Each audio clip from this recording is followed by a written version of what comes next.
Good afternoon or good evening, everyone. It's a great pleasure to come back and to connect with you again through C.R.E.A.T.E webinar.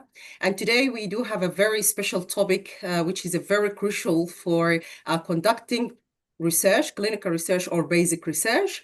So welcome. This is me. I'm Bashair Muhammad Musa, the program coordinator. I'm associate professor at College of Medicine, and I'm a deputy director of UAS Diabetes Center. Also, I'm coordinating the master degree in diabetes management at College of Medicine, University of Sharjah. So I'm always very proud of the fact that this initiative, very important learning initiative, is a good collaboration, very effective collaboration, very successful collaboration between University of Sharjah and Emiratis Diabetes Endocrine Society. So just few instructions before we start our webinar. The first thing, as you all know, the webinar is live streamed on the EDES YouTube channel. At the end of the webinar, we will have a section for questions and answer. And we do have a great speaker with us today. He will be able to help you with all your questions. And if you after the webinar is done, if you need to have a copy of it or the link for it, it's available on the website of the Emirati Endocrine Diabetes and Diabetes Society. The webinar series, as we mentioned before, it is CME accredited, but for all the students, you have to fill in the evaluation form at the end of these 6 series. And once you've done that, you will get the CME's credits after the final webinar, which is our next 6th seminar. So it gives me a great pleasure to introduce Professor Suhail. Professor Suhail, he's a full professor of oral medicine at the University of Sharjah and consultant in oral medicine at University Hospital in Sharjah. He is also the director of Research Ethics Unit and chairman of the Research Ethics Committee at University of Sharjah. He received his bachelor degree in dentistry from University of Jordan and his clinical doctorate from University of Melbourne in Australia, which is one of the best universities in Australia and around the world. He also obtained his graduate certificate in research ethics from University of Maryland, Baltimore in the United States. He is a fellow of Royal Australasia College of Dental Surgeons in oral medicine. He also holds Australian Dental Board certificates in both oral medicine and general industry. In terms of the UAE, he served on UAE licensing committees in Dubai and in different Emirates. Also, he awarded several awards for his work. And, just an example for tsunami victims identification. And also he's an active researcher, of course. He's an excellent researcher in oral medicine, infection control, legal issues, and he published widely. Also, he trained in several sectors here in UAE. Just an example, in Abu Dhabi Police Forensic Industry dentistry team. He's also expert in witness in forensic and criminal cases. It is just a great pleasure, Dr. Suhail. I know that how busy you are in the academic aspect as well as in the clinical work. It would be a very great pleasure to listen to you today and next time, our next webinar, so that all of us are either refreshing what we know about ethics or for the beginners or for the junior researcher to know how to start the ethics process. Today, we will be talking about the Ethics Foundation in clinical research. The floor is yours, Prof. Suhail. Bismillah ar-Rahman ar-Rahim. Assalamu alaikum wa rahmatullahi wa barakatuh. Thank you very much, Dr. Bashir, for this thank you for your introduction. This is a very rich introduction. I wasn't expecting all that, so thank you. I think my screen is on now. Am I right? Yes, it is. Okay, tamam. Bismillah ar-Rahman ar-Rahim. So thank you again for the invitation, and the topic that I was invited to talk about is the ethical foundations in clinical research. I will start by declaring that I have no actual or potential conflict of interest in anything related to this presentation. The background, the outline of this presentation, we will start by an overview of the global research status, specifically related to clinical research. We'll look into the principles of research ethics, and then we will close with the main, one of the main elements in research ethics, which is the consent and the therapeutic misconception. Just looking at the overall status of research. Now, this is all research, all scientific research, not only clinical, not only medical, but all in all sciences, according to the UNESCO scientific report, which is issued every 5 years. The most recent one was issued in 2021. And it looked at the research status between 2014 and 2019. And in those 5 years, there was a rise in the number of researchers by approximately 3 times higher than the relative increase in world population. So the global increase in the human population in general was there, but the increase in the number of researchers was 3 times more than that. There's a rise in expenditure on scientific research, mainly in the health field, that outpaced the global economic growth. There, in developing countries, there was a greatest increase in the researcher density. So number of researchers per the population in the developing countries is greatest among all other countries. Developing countries have also witnessed the greatest increase in the number of publications, and that's a relative increase compared to the rest of the world. And there is a gradual geographical shift in the research activity from being in the developed countries to the developing countries. So if you look at the global research, the rise in the number of clinical trials based on different resources, such as clinical trials website, we will notice that there is a steady but a significant increase in the number of registered studies with posted results. Now, those are not the clinical studies or clinical trials that are just registered in the clinicaltrial.gov website. It is actually the clinical trials that have posted their results, which means that they have completed the clinical trial and they were successful. If you look at the distribution worldwide, how do those clinical trials are distributed, you will find that the United States continues to have the majority of the clinical trials worldwide by far, followed by the high-income countries, followed by the high-income countries which are non-members of the Organization for Economic and Operation and Development. To put it in a simple way, 80% of the clinical trials worldwide are now taking place in the United States, the European Union, and parts of Asia. However, there is an increase in the clinical trials, and we need to pay attention to that. There is a relative increase in the clinical trials in the Middle Eastern countries, and that rise in the clinical trials in the Middle Eastern countries is by 17%. And there is a slowing down of the clinical trials in North America, and that slowdown is at a pace of 5%.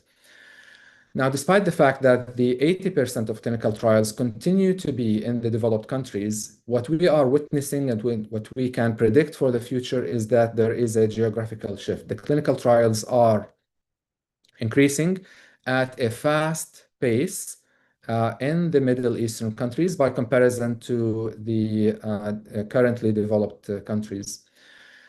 And the same applies or can be observed in the expenditure on research and development. So if you look at this chart, which was published in the New England Journal of Medicine last 10 years ago, we will find that Canada and the United States and Europe are actually still spending significantly on the research and development, but that amount of expenditure on research and development is at a slower pace by comparison to many Eastern countries that are listed here. The greatest country that showed a remarkable increase in the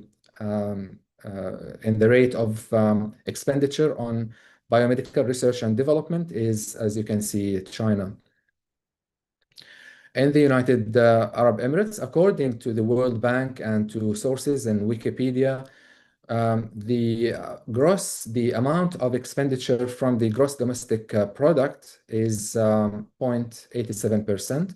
This is half of that in the UK and one-third of that in the United States of America.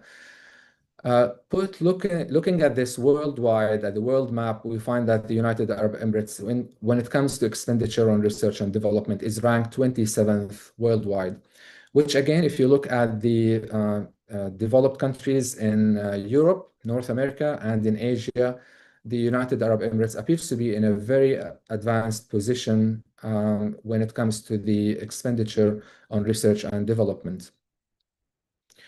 Now, looking at the growth in the research activity in the clinical trials, and this is according to the World Health Organization International Clinical Trials Registry platform, there is again a regional growth in the research activity, specifically in the clinical trials, and the majority of the clinical trials in the Gulf Cooperation Council region is in Saudi Arabia, with nearly 2,000 clinical trials being registered. In the United Arab Emirates, there are almost 700 clinical trials, and UAE comes next to Saudi Arabia. The increase in the research activity in the UAE is very fast, and probably faster than the rest of the world if you look at it in a relative sense. Number of clinical trials, if you look at the absolute numbers, at the time of preparing of this presentation, the clinical trials in the United States are 183,000 clinical trials in Eastern Mediterranean region, 21 countries. We have almost 60,000 clinical trials in the GCC. There are 3,500 clinical trials, and among those, 700 are taking place in the United Arab Emirates. So I tried to find some more information about the diabetes, the regional activity in clinical trials or in research activities with regards to diabetes and in the United Arab Emirates. And this is what I was able to find. It's actually an interesting paper published by our colleague, Dr. Jalal Tanira and his colleagues, just this year. The number of publications on diabetes mellitus in the UAE over a period of 55 years was 2,167 publications. Now, just pay attention here that only in the last 15 years, we had the vast majority of those publications. So 85% of those publications were only in the last 15 years among the previous 55 years. And that's a remarkable finding because it shows that the research activity that we are witnessing here and now in the United Arab Emirates, whether it is through the universities or through other healthcare institutes with regards to diabetes is remarkable. There is a tremendous interest in that. This is driven by the interest by the scientists themselves, but also by the sponsorship that those scientists and researchers are receiving from government and non-government entities with regards to the research and the treatment of diabetes. The top three contributing universities in those 2,100 publications were the United Arab Emirates University, followed by University of Sharjah, followed by Khalifa University. And there were many countries that collaborated with the UAE in those researches. The top three countries that collaborated were UK, USA, and India. So this all takes us to the issue of today's topic. Now, we are witnessing a remarkable increase in research activity worldwide, we are witnessing a remarkable increase in research activities in the developing world, and we are witnessing a remarkable increase in those research activities, particularly in clinical trials in our own region and in the United Arab Emirates. Now, when we talk about the clinical trials, we're talking about the human involvement. And when there is human involvement, there is always the risk of complications or risk of uh, dissatisfaction, misconduct. And those need to be addressed before the research can be executed. And for those issues, we have a number of principles and policies and guidelines to make sure that the research is conducted in an ethical manner. So the purpose of the ethical review of research activities, which is done by the research ethics committees, also known as the institutional review boards, is to make a balance between the advancement of science, which is the interest of the researchers, and the protection of human subjects who are involved in those research activities, which are normally people who have the disease or might be having the disease, or volunteers, healthy volunteers that would like to participate in this research. If the scientific progress is done without any regulations, without any oversighting, then this can result in harm on the participating individuals. And if there is an overprotection of people by preventing any sort of clinical trials because of the assumption that they are harmful to those human individuals, then this can restrict the scientific advancement. So there has to be a balance, and the balance can be done by an independent review by a research ethics committee. And there are also international guidelines, and the one that we are adhering to, and it is the most widely used guideline worldwide, is the World Medical Association Declaration of Helsinki, Ethical Principles for Medical Research Involving Human Subjects. And there are 30 plus articles in that guidelines. It is not complicated, but it does address the majority of the ethical issues or ethical dilemma that people might be faced with, or just it lays down the foundations for the ethical preparation of the research protocol, so that when the research protocol is designed and prepared, it is done according to a global reference, which is the Declaration of Helsinki. Summarizing all of those, we can put 7 principles or requirements for the ethical structure or ethical conduct of research.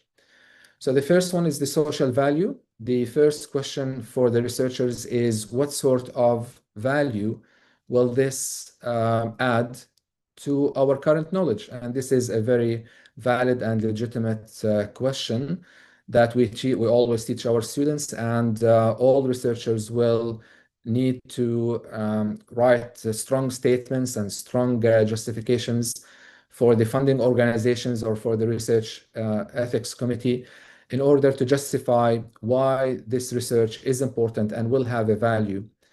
The second is the scientific validity, and I think my colleagues have already discussed in those series of webinars the scientific design, the proper scientific design. We need to look into whether the materials and the methods that are adopted for this research are useful, they are scientifically valid, they will be used in the proper way, they will be, the researchers will be able to generate statistically powerful results that will be impactful and that will change our understanding of certain diseases or our approach to specific diseases. The methodology needs also to be consistent with the research questions. So the research questions need to be put carefully, and the methodology needs and the research tools need to be stated clearly, and they need to be aligned with the research objectives and with the research question. The third principle is a fair selection of subjects in that research. To elaborate on that, are there any groups that are targeted for this research or are excluded from that research? And if the answer is yes, what is the justification for targeting specific groups and avoiding other groups?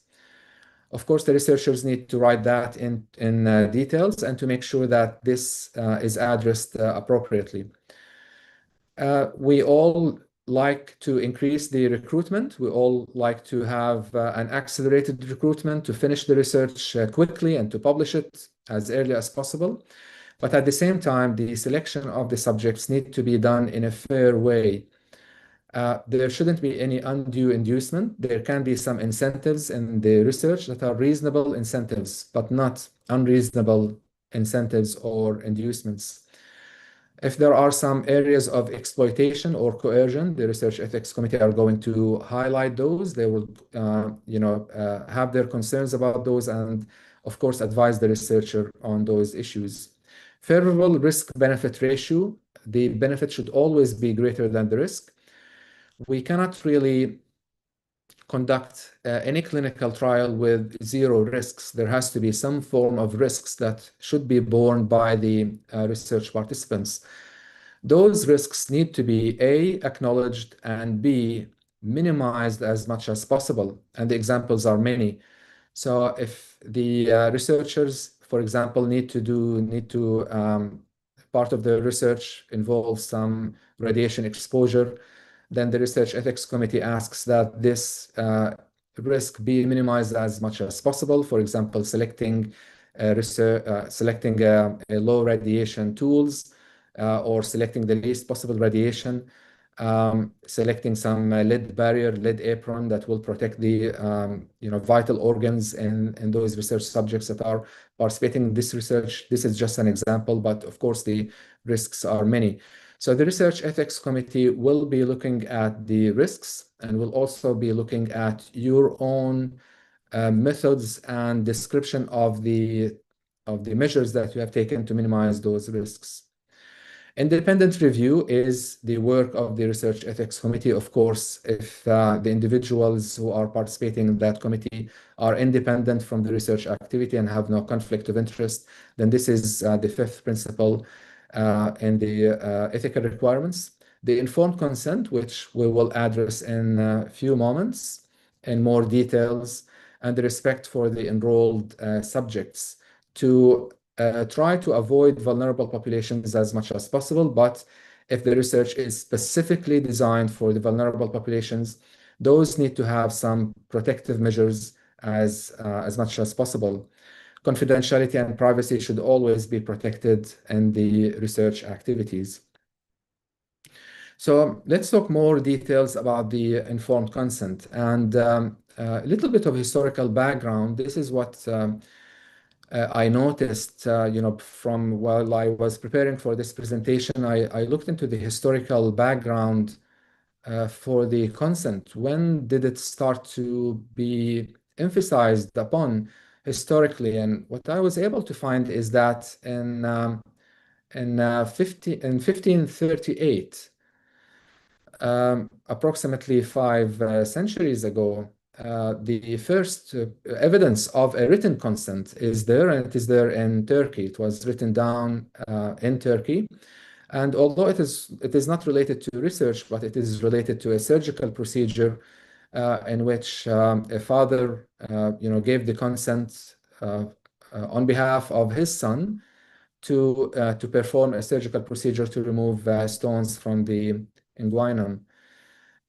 What is interesting here is that there is a waiver of litigations or waiver of liability in case of any complications, including death. Research, of course, or the informed consent in clinical practice as well as in research have gone a long way since that time.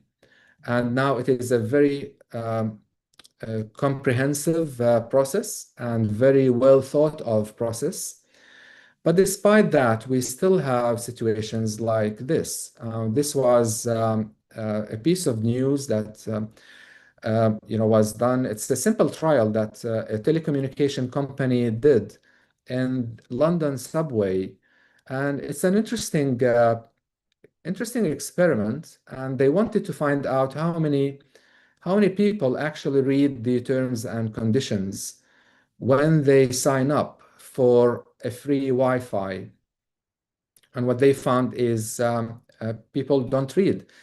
So what they did is they offered free Wi-Fi. They offered the link to the free Wi-Fi, but then there were the terms and conditions, which we all just check the box and move forward. But what they have written down is that uh, if you agree to use our free Wi-Fi, you agree that you will give us your eldest son, your eldest born son, in what is known as the Herod clause. And what they found is people don't read. So from here, people started to talk about the interest of people in reading consent and whether people actually read the consent. If it was a lengthy document, a complex, complicated document, will they actually be interested in reading that consent, or will they just give the consent based on the trust and move on? Well, there are a number of research studies. This is just one of them. A number of research studies have actually looked into the whether patients actually read and understand their participation in clinical trials.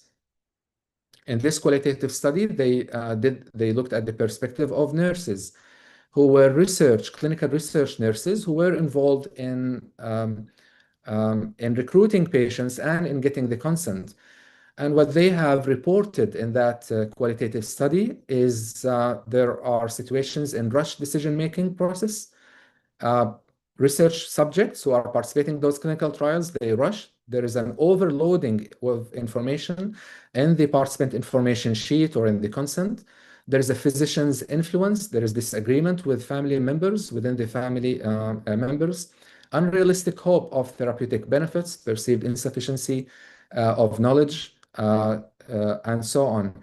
So I would like to highlight those two because I'll come back to them, which is the physician's influence in the consent process and the unrealistic hope for therapeutic benefits. I'll come back to those in a few moments because we need to address those specifically in clinical research and in clinical trials. So basically, an informed consent is not just two words, informed consent. It should actually be four words. It should be a valid, informed consent process. Valid, it should be free from any coercion or exploitation, avoiding taking advantage of individuals, avoiding vulnerable populations because they are easier to recruit. The second is have sufficient and comprehensible information, not just the information, not just listing down the processes and the procedures of that research, but this information should be comprehensible. It should be understood, should be truly informed and easy to understand information that is simple to understand by usually the target is sixth grade individuals. So if a student is in the sixth grade and read that document, according to their cognitive abilities, they should be able to understand their involvement.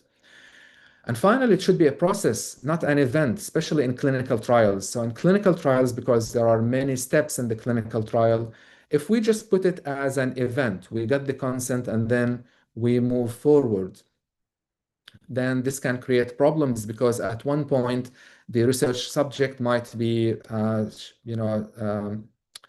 not expecting, surprised with some steps and would object or would withdraw. But if you consider the consent as a process and repeatedly with every visit, the research subjects are reminded of that research, are reminded of their participation, then this should produce a better adherence to the clinical trial, less dropouts, and better compliance. Now, remember, we don't deal with one single document. We actually deal with two documents, and they need to be separated. One is the participant information sheet or the PIS, and the other one is the informed consent. They have basically the same information, but their purpose is different. So for the PIS or the participant information sheet, it should remain with the participants. This is a comprehensive document that has all the information in a simplified, comprehensible way. It should have the information that should be given to the research participant for them to take home. It should include the name of the research. The title should include the research, the word research, so that there is no confusion. The name of the research, the title of the research study, the purpose, who's doing it, research steps, voluntariness statement, privacy and confidentiality statement, whom to contact in case of concerns or complaints. Now, this is a document that should be given to the participant and for them to take home. The informed consent, on the other hand, is a document, a legal document, that is an evidence that the participant has agreed to participate in this clinical trial. It is a brief version of the PIS, and it has the signature and the date of the research participants. In many instances, the clinical trials and complex research activities, they have a lot of scientific terms. There is a lot of research steps that are difficult for any layperson to understand. In those situations, everybody is advised to consider visually aided PIS. And this is something that we encourage in ourselves in our committee.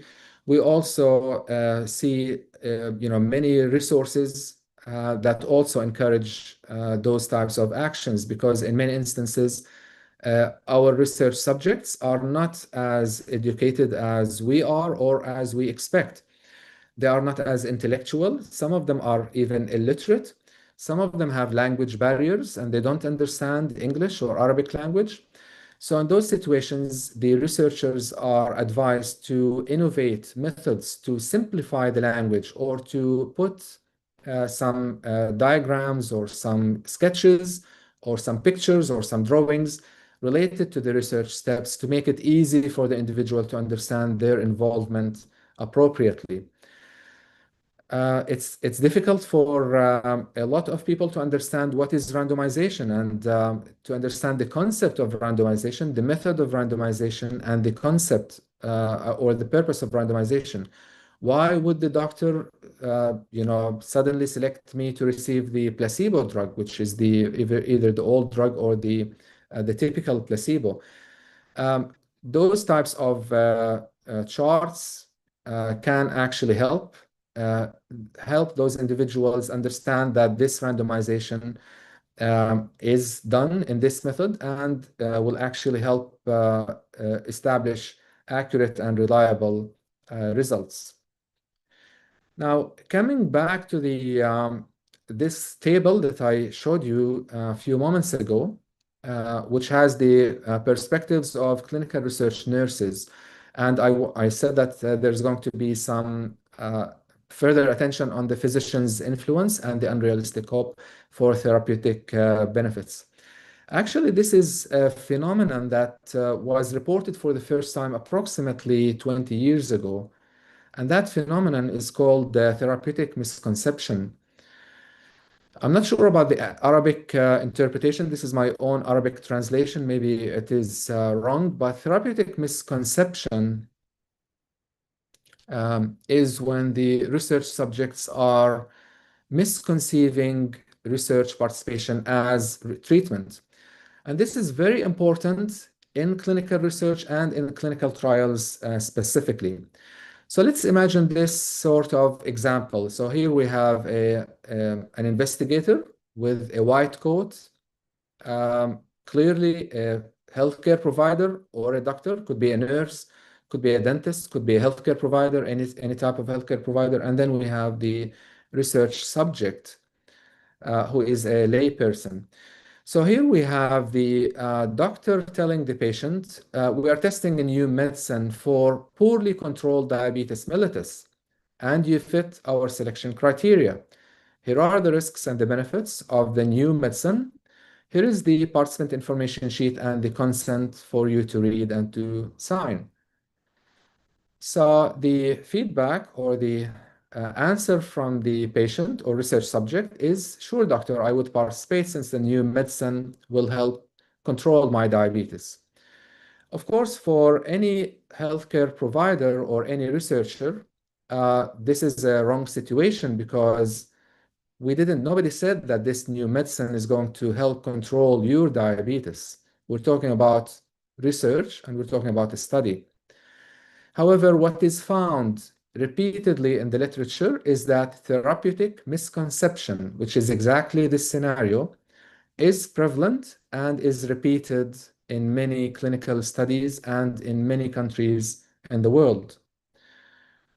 Why is there a misconception of research as medical care? Here we have a situation in which the research subjects believe that the procedures of the clinical trial are designed solely to help them.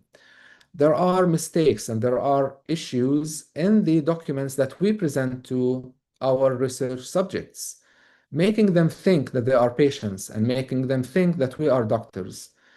But at this time of our clinical research, we should avoid terms such as doctors, physicians, and healthcare providers and replace them with researchers or investigators. We should avoid words like medicine and replace it with experimental drug.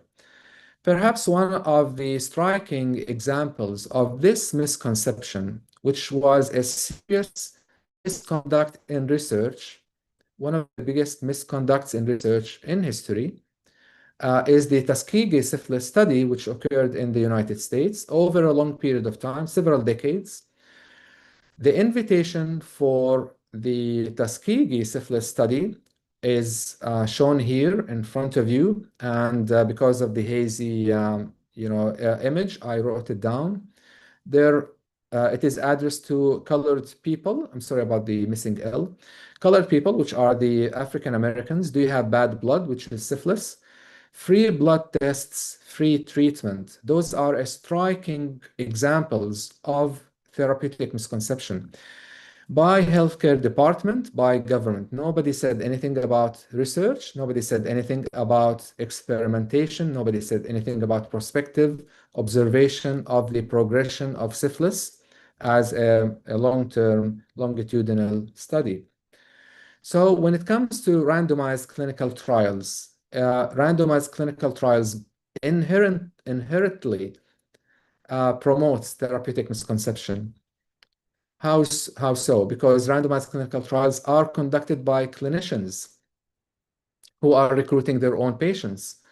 So by default, when clinicians are involved, are designing a clinical trial, they immediately think of their status, their privileged status as clinicians, who will be recruiting their own patients who will come to them for treatment, and they will be, of course, suitable subjects or eligible subjects for the clinical trial. RCTs are conducted not in a mall, not in the street, not in parks, but in clinics and in hospitals. So this contextual situation creates the misconception for a layperson that they are actually receiving medical care or clinical care in that particular setting. Researchers are doctors who used to treat often the same patients before the research, and they will continue to treat them after their exit from the clinical trials. The informed consent has misleading statements. Investigators are sometimes called doctors. The investigations are called treatments, and research subjects are called patients. So anytime those words are present in the participant information sheet or in the consent, they should be removed because they promote therapeutic misconception. How to avoid that? Use the word researchers instead of doctors or nurses. Even if it is true that the researcher is the same person who is the doctor, who is Dr. So-and-so, or the nurse or the healthcare provider. And that would be true. But at the time of the clinical trial, in order to avoid therapeutic misconception, those terminologies need to be eliminated or avoided and replaced with researchers. Instead of drug or medicine, we should be using experimental drug. Use repeatedly the word experimental drug. Instead of this drug or this medicine, we're going to try this medicine on you. Use the word experimental. Repeatedly describe blood tests, x-rays, questionnaires, interviews, which are part of the research tools, as research procedures or research steps. Instead of just saying tests or x-rays, use the research procedures. We will be doing those research procedures. We will be doing this test as part of the research activity. We will be assessing those proteins or enzymes in your blood as part of the research um, procedure. Emphasize on the financial matters. So the reason why the sponsorship should be declared in the participant information sheet, monetary incentives should be declared in the participant information sheet, and the pharmaceutical sponsorship and so on. This is specifically to avoid therapeutic misconception. In addition to that, there has to be a clear statement in the PIS about the health insurance not covering research actions. So when those are read by a lay person, a simple lay person, then they will be understood, as this appears to be very clearly that this is a research activity, and the situation of therapeutic misconception will be reduced or completely eliminated. So in this presentation, we have went through the global research status worldwide with emphasis on the developing countries, specifically the UAE. We talked about the principles of research ethics, and we talked about the consent and the therapeutic misconception in clinical trials. And with that, I complete my presentation, and I thank you very much for your attendance and for the organizers of this webinar. Thank you. Thank you very much, Prof. Suhail, and thank you very much for being on time. Now you're giving us a chance for many questions, I think, which is a very important aspect of when it comes to ethics. So I'm, inviting everyone to send your questions in the chat box. While they're doing that, I have, some questions just to start with. So, as you know, we have a lot of junior researchers in here, and I thought, while you're talking, because you are expert in the field, you talked about ethics waiver, but maybe we need to identify that and we give it an actual definition, what it is exactly, so that people are familiar with the terminology. Ethics waiver. I'm sorry. Yeah, So waiver. Yeah, we have waiver for the informed consent, and this yeah. is known and established. So there Mm, are situations in which the research ethics committee does not review some research activities. So if those research activities were uh, are in vitro research activities that are not done on human tissues. mm, So there is a difference of in vitro study on human tissues and in vitro study on non-human tissues, let's say on microbiology, on mm. bacteria, on microorganisms, on viruses. Then an ethical approval is not required for those because it is not involving humans.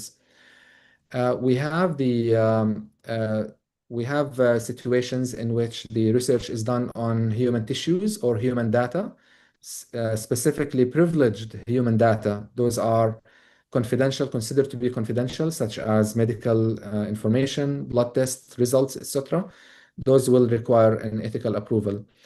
But there is also a situation in which the consent is waived. And I was planning to talk about this in the coming webinar because we talk about the ethics in action, what exactly people need to do in order to secure an ethical approval as quickly as possible. So just very briefly, for the waiver of consent, there are situations in which the research carries minimal risk and is done on a large cohort of retrospective data. Then in those situations, we can consider the request for waiver. So let's say that somebody is doing a retrospective study on cancer cases or cancer biopsies, for the past 10 years or 15 years. We know that um, it is done on biopsies, and those are de-identified. The type of research, involves some molecular issues, not genetic studies that can actually create some form of profiling for the individuals, and obtaining the informed consent retrospectively for that long ago is impractical or impossible. So those are situations in which the waiver of consent can be considered. Okay, thank you very much for that. And I think another question I will take from the audience, and maybe I will continue with other question. Interestingly, I would like to thank you for presenting in the two language. That's very unique. Usually, we don't see this very often. So thank you for that. So I think because of that, somebody asking about it is, like Arabic question. How would we say experimental drug in Arabic if you're dealing with Arabic participants? And you want to explain that to them, how you say it, experimental drug in Arabic. الدواء التجريبي. الدواء التجريبي. I Okay. guess. Yeah. Yeah, I agree. The second question, somebody asking, can we say experimental medicine when you Yeah. when you Yes. write it? Yeah, Yes. experimental Yes. medicine. Yes. And As long as the word experimental is there and is mentioned repeatedly. So, okay. so I think this is to avoid the misconception, the therapeutic misconception. Yeah. And yes, so as long whether it is medicine or drug, it doesn't matter. But as long as the word experimental is mentioned, or the test drug, the test medicine, as long as this is mentioned repeatedly, I think for a layperson, they will continuously be uh, aware, cognitively Mhm. aware that they are participating in research, not in clinical care. Okay. Yeah. And, for example, for the studies that post-marketing or post, after the drug already being kind of used, you can still use that, or it's better to use the actual name of the medication? Yeah, that's a good question. It's no longer experimental, right? Because they've Mm, already licensed the mm, medicine. But it really depends on the purpose of that research. So the post-marketing phase is still considered to be a drug trial. It is post-marketing, but it is a drug trial. So I guess if they are measuring the bioavailability of that drug, or if they are, assessing some sort of interactions, maybe if they're assessing the effect on certain diseases off label, I think that there has to be a clear statement that this is still an experimental. So as a brief answer, I think it is safer to mention that this is an experimental drug, even if it is already approved. But the researcher can obviously clearly state that this medicine is approved, available in the pharmacy license in this country. However, for this particular participation, we are experimenting the role of this drug in so and so. Yeah, thank you very much for that. And there is a question that I really like because, as you know, in type 1 diabetes, most of the population of participants are young people. So there is a question that if you're dealing with 12 to 15 years old children and or young adults, do we need to take consent from them or from their parents? And can you have mix, for example, part of the population, like 50% from the young adults and 50% of the parents, or only the parents? So again, thank you. That's a good question. So Mm, again, I was the actual practicality of those. I wanted to defer it to the next lecture because my next webinar will be on those actions. But mm, again, the brief answer is both.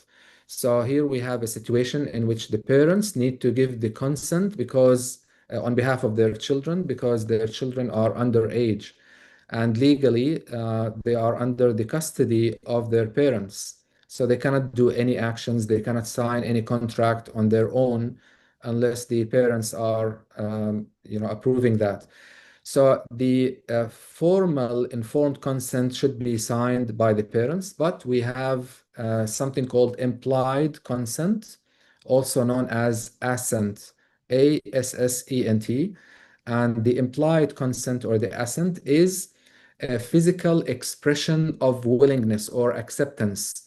So those children, although their parents have already given the consent, which is the legal aspect, the legal part is covered by the signing the consent, but those children need to show willingness and welcoming of their participation in that research. And that welcoming, that expression should be is under the term implied consent. I'll give you an example of an implied consent for our part in dentistry. Mhm. Uh, if I get the consent from the parents, but now I need to examine the child, an implied consent from the child would be sitting comfortably on the dental chair and opening their mouth widely. This is an assent or an implied consent. So both of them has to be there. And in our committee, when we have research on children, we request both. So the parents have to approve their children's participation, but the researcher have to describe how they're going to secure or observe the implied consent from the children. Yeah. It's Thank an you very much. observation. It's an observation. There is no writing, no document, but Okay. just an observation of the body expression or the facial expression of willingness or acceptance to participate in that study. Yeah, thank you very much for that. I'm very happy because we're receiving very kind of relevant questions, and everybody saying thank you very much. It's a great presentation, and I like the Arabic part of it. It is making everything more clear for some of the of our audience. There is a question about the student, the preclinical students, who are willing to do clinical research. Can they do clinical research themselves? So the answer is yes, but from again from our committee, and this also applies, from my understanding, to all other committees. When they are students and they are not considered to be researchers, they're doing that research as part of their curriculum, as a requirement in their curriculum, or because they are interested, they have some free time, they're interested to do that research. We always make it obligatory, a must that they have a supervisor. So the supervisor in this case is the principal investigator.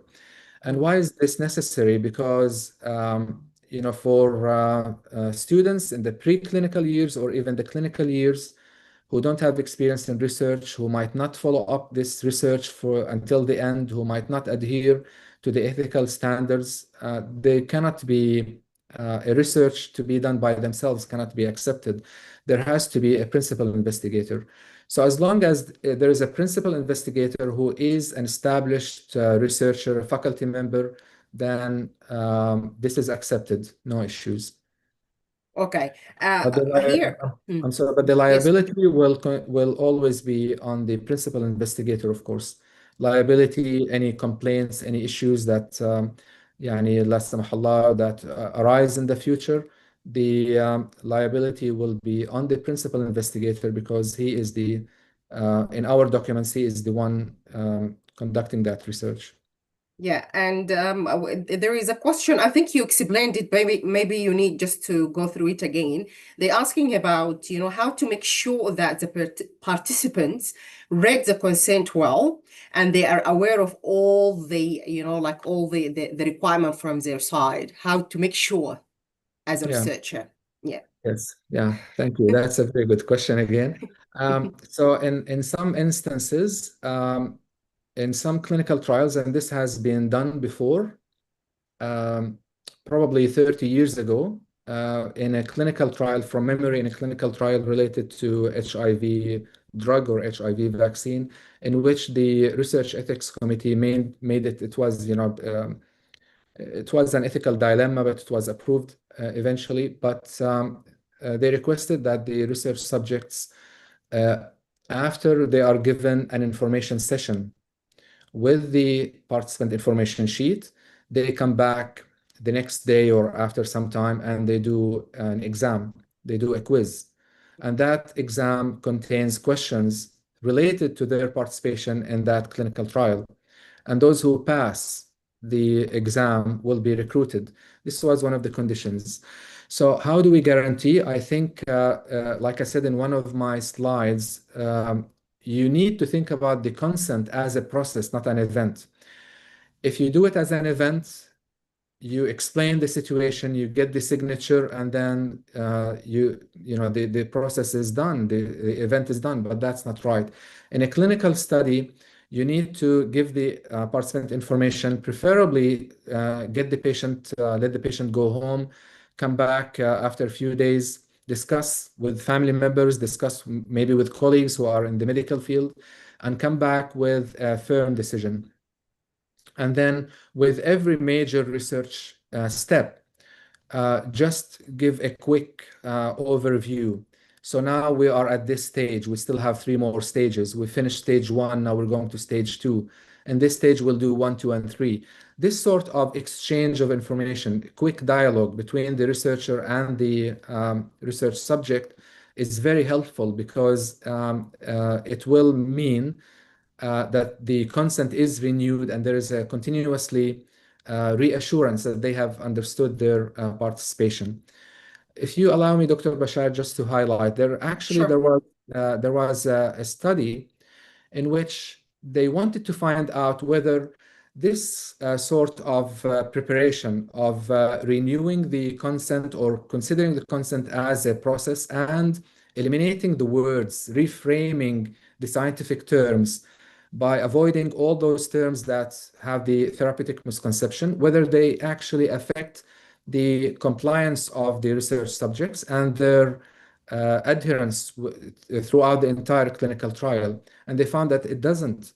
So actually, the more information the research subject knows, the more they're going to appreciate that they have been, involved in this process, and the better compliance and the better adherence with the research throughout the clinical trial. Misunderstanding, ambiguity will result in dropouts, and this is what clinical researchers don't want. Mm. Yeah, thank you for that. And maybe last question, just for the sake of time, because I think we have 2 minutes or so to finish off. Question, it is, you mentioned that you will discuss more details related to the application, ethics application and all of that next our next webinar. However, just, like, for example, now we are at University of Sharjah. We know that we have to apply for University of Sharjah Ethics Committee. But for some people, like, for example, hospital in Hatta or hospital in a different place, there is any way that they can go to find out what sort of ethical approval need to be obtained from which entity? Is there any easy way or easier way to find out where they should get the approval from? So it depends on the jurisdiction. So Mm, for us here in the University of Sharjah, we fall, when it comes to medical healthcare research, we fall under the jurisdiction of the Ministry of Health and Prevention previously. Now we're mm, shifting towards the Sharjah Health Authority. mm, So anything within the Sharjah Health Authority is, of course, easy to get the approval or to consider a prior approval for the same research. But if it's in a different jurisdiction, mm, under the Dubai Health Authority or Department of Health in Abu Dhabi, then they might have some slightly different requirements. So the researchers in those situations need to get a second approval in those other jurisdictions. So it really depends on the jurisdiction.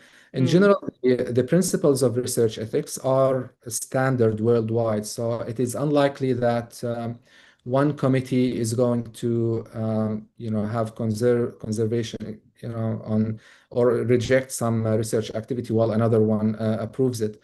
Um, but if a researcher in the University of Sharjah is doing a research in Dubai and mm, the participants are from Dubai, for example, mm, then the ethical approval should be obtained from Dubai. mm. But if the data collection or the blood samples or the tissues are going to be obtained from there, but will be analyzed at the University of Sharjah, then two ethical approvals would need Mm. to be obtained.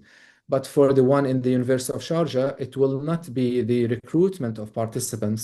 It will be the analysis of human tissues. So it Yeah. obviously will be faster and quicker.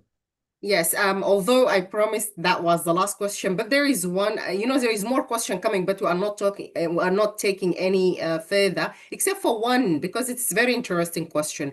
Somebody asking about the research that usually people conduct online, which depends on consenting online. So there is any way to validate, like the ethics part of it? This is the last question. Okay, so for online questionnaires, the from our side, we don't require the informed consent. There is no signature, no informed consent. There is only the participant information sheet, Mm-hmm. and this is another example of an implied consent. So once the recipient, the research subject, reads the participant information sheet, which is the introductory statement before the online questionnaire, and then they click yes, I would like to participate, I like this topic, and then they go and they answer the questions, and then at the end they click submit. This is an implication of their consent. So for those online questionnaires, the only requirement is that the first page of the questionnaire is the participant information sheet that has all the information related to that research. And Mm-hmm. then we consider the submission of the uh, questionnaire, the completed questionnaire, as a declaration of consent. Okay. Yeah. So we're receiving a lot of questions, but the great news that we're having another webinar about this, and all of them, I think, valid questions. So sorry for the people who sent question. We cannot go through everything today, but please be with us next webinar. We will answer most of the question. Again, thank you very much, Prof. Suhail, for invest your time with us on Thursday evening. We really appreciate that. And we appreciate the fact that you will be available for another 1 hour to talk more about ethics. Thank you very much for that. Now we're done with the question and answer section. So I just have few ads and few announcements, and then we will conclude the webinar. So as we mentioned before, if you would like to get the CME's credits, you have to make sure that you're filling the evaluation form. And after the sixth webinar, which is the coming webinar, we will finish the first phase of C.R.E.A.T.E webinars as the learning experience for the first phase. Then after that, we will start a second phase. So please make sure that you get all the records from the EDES website. We have the YouTube channels, and we have all the records there. Also, it gives me a great pleasure, as usual, to talk about our very successful Master in Diabetes Management at University of Sharjah. If you want to improve, advance your diabetes knowledge, practice, and research, it would be a great pleasure to join us. And here you have the QR codes for the program details and program registration if you are interested. Also, as we know, as I already mentioned, we will have Prof. Suhail again on Thursday, 11th of December, where he will talk about ethics in action for clinical trial with more details about the application and all the details of clinical trial. So also, I'm very happy to tell you we still, like Eric and the other activity related to the Emirates Diabetes Endocrine Society is happening. So the next one, it will be on Wednesday, 26th of November for the Young Leaders Forum.